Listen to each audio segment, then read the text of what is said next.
Hi guys, ipapakita ko lang sa inyo ang sample form na binibigay ng taga-local civil registrar dito sa aming lugar kapag may nag-i-inquire sa kanila, kaya ng correction of live birth, marriage contract, or kaya naman ay death certificate.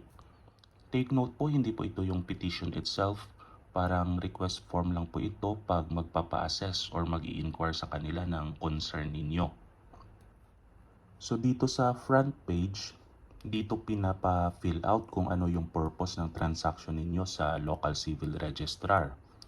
So example dito, ang purpose ng applicant is magpapa-change ng first name from Maria Rose to May Rose. Also, just in case na wala sa listahan ang concern ninyo, pwede nyong isulat dito sa ibaba sa may others na option. So sa form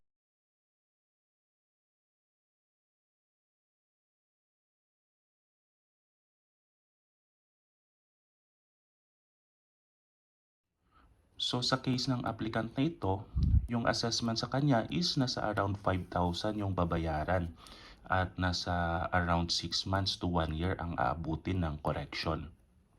At dito sa likod ng form, i-check nila yung mga list of requirements na applicable sa inyo na need i-comply ng isang applicant.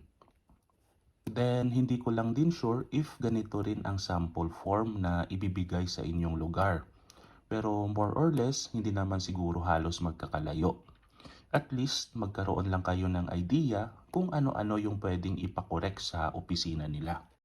So for example, correction ng child sa kanyang first name, middle name, last name, correction ng pangalan ng mother, yung first name niya din, middle name at last name, then ng father, ng informant, date at place ng marriage ng parents, then yung correction ng sex or gender at yung correction ng date of birth ng bata.